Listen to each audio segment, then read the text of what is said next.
كل أجهزة الدولة العسكرية والأمنية. All the state's agencies, including its military, developed their different options. And as we said yesterday, the response of Jordan will be tough, earth-shaking.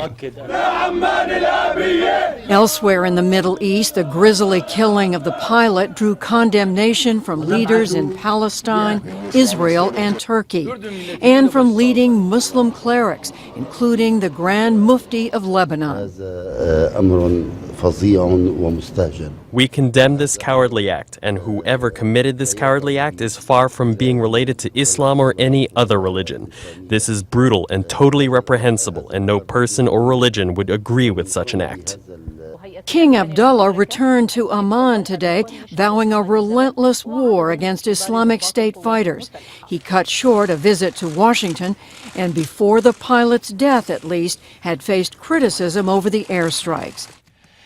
King Abdullah of Jordan, considered by many to be one of the top Arab leaders in the world, a man of respect, ruling with a fair hand, a nation that, while not completely democratic, something the king promised back in 2005, it is certainly a nation where its citizens live a much more free life than many of their Middle Eastern neighbors.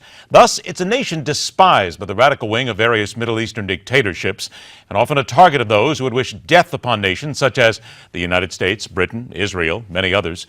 When their pilot was burned alive by ISIS terrorists, the king lashed out and has since backed up his words.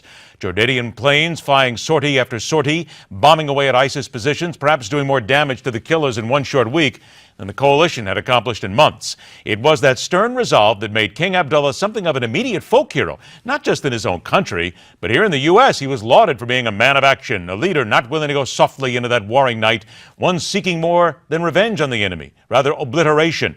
When the Jordanian government issued this photo of the king, who had served in the military as a fighter pilot, plenty of overzealous news organizations, such as those who rarely check their facts before going public and outfoxing themselves, were starry-eyed over the king and touting the so-called fact he would be leading the charge in the cockpit, dropping bombs himself.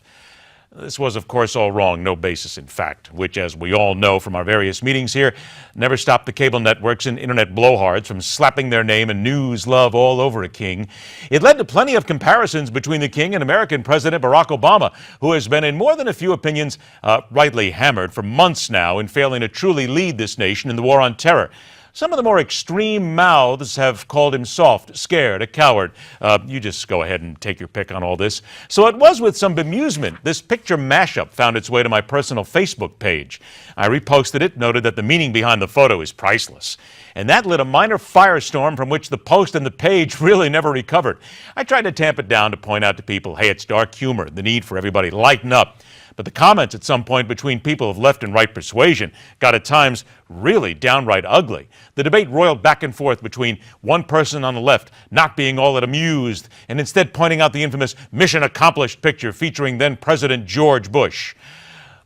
Okay, in case there might be a few who need reminding, the time when the president took a jump jet onto the deck of the aircraft carrier to announce the end of combat operations in Iraq back in 2003, when he never once uttered the words mission accomplished. This was a banner hung by the Navy without the president's knowledge, and it was designed to note the fact that the carrier, USS Abraham Lincoln, had accomplished its specific mission at the time. Yet, whether left, right, or indifferent, urban legends live on, especially when they are partisan in mocking presidents and politics. The debate on the post went downhill right from there. Charges of diaper soiling, cheap shots against the president, men being men, women being women. And last time I checked, the debate's still going on, possibly will for some time. In the end, I took a few things from all this. First and foremost, America, lighten up and take a joke every now and then. The humor wasn't rib-splitting. It made a point. That of a leader who decided enough was enough, and granted, the King of Jordan has a lot less to worry about than the President of the U.S. It also proved again that we as a nation are incapable of having a civil discourse over anything this president does or doesn't do. He's in the minds of many untouchable, unflappable, certainly not worthy of criticism he has fostered, earned, and deserved. The first knee-jerk out of the mouths of those with few defensible positions remains, George Bush did it! There are plenty who believe Barack Obama waffles more often than a good mix at a pancake house. And it's fair to say his actions have left a good part of this country feeling as if his preening, self-serving, arrogant chief executive style has been poured on the need for real action. And the voters are merely soggy saps for trusting their safety to a leader such as this. And that, sad to say, is nothing to laugh about. That's telling it like it is. And rock on, true believers. We're back on Thursday.